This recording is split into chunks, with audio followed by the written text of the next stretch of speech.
Hello everyone.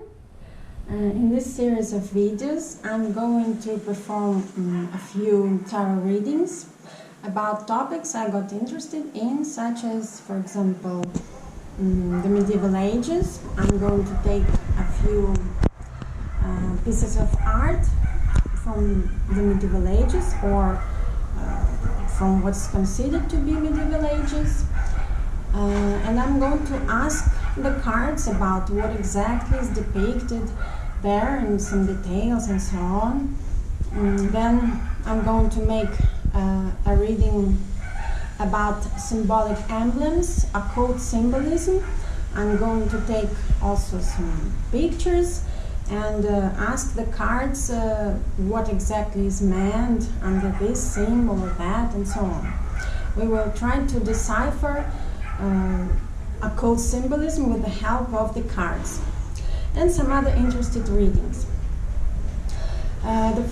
This very video is going to be introductional, and I'm going to tell you what I got to know about the theory of tarot, why it works, and how I got into those interesting topics.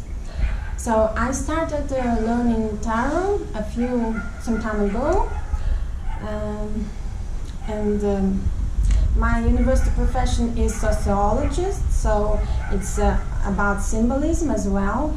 And I started to research about the symbolism behind tarot cards, and ran into what is called now conspirology. Because in my understanding, according to my research, what tarot cards are about is how our world is built, how it works, and things like that. And according to what I got to know, this is not something, this world is not such as we are taught at schools and universities. So this version of reality I'm going to explain now is what I learned from occult symbolism and occult traditions that I ran into, that I researched, investigated. Of course, these are things that are available for people. I think they got available over some 20-30 last years. Why? I cannot tell exactly, but I think this is because some people now are considered to exit this wheel, samsara wheel. So that's why some information got to be available, and people can use it and build their reality models. So the reality model I built while researching occult traditions, occult symbolism, such as tarot. Then I needed to research runes, sacred geometry, and of course Kabbalah. So Kabbalah and tarot are kind of the same thing. Also astrology. So according to occult traditions and occult knowledge, our reality is something that is the closest notion to which is in our day-to-day life is software, computer. So occult traditions tell us that our reality is kind of a software and computer, and it has its architecture like any software. Which kind of architecture is that? There are two main ways of depicting architecture of our software reality. The first one is this. This is called the tree of life. The first part, the upper part, and the second part is the tree of death. So this part, the upper part, another way of depicting it is this, which is called the astrological circle, the horoscope. And these are the two main ways of depicting this software architecture. The tree, there are two main traditions that the tree of life is described in. The first is Kabbalah, and it's called Sephirot tree. And the second one is the Norse mythology, and there the tree of life is called Yggdrasil. They differ a little bit, but the principle is the same. What's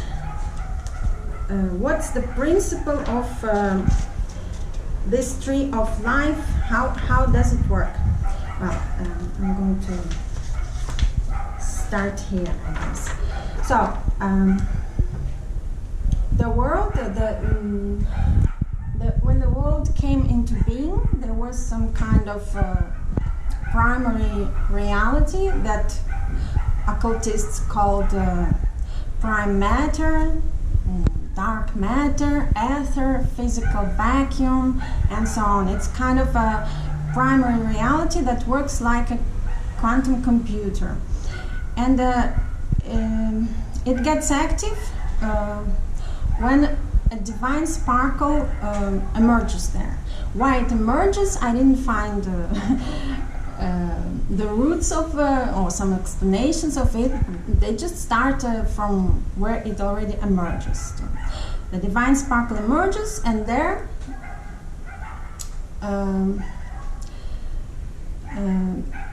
some stars come into being. What is depicted here is not the primary reality. It's already when a divine sparkle came into being in the ether, and here is another kind of overlay of software. It's I think there are several of such softwares in the ether, and probably they have a different architecture.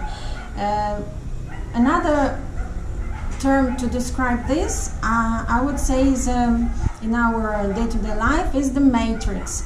The matrix as a set of algorithms of how the matter is being built and how it functions.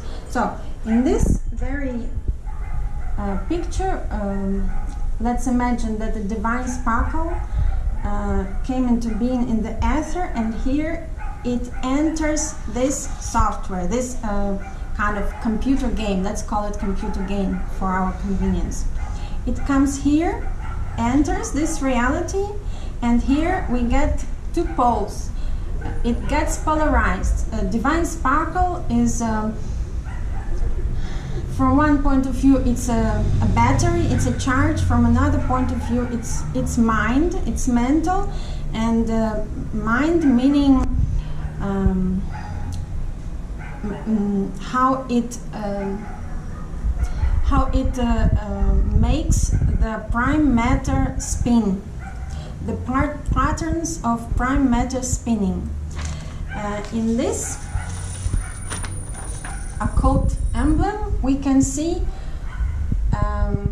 the principle of how the divine sparkle, the light,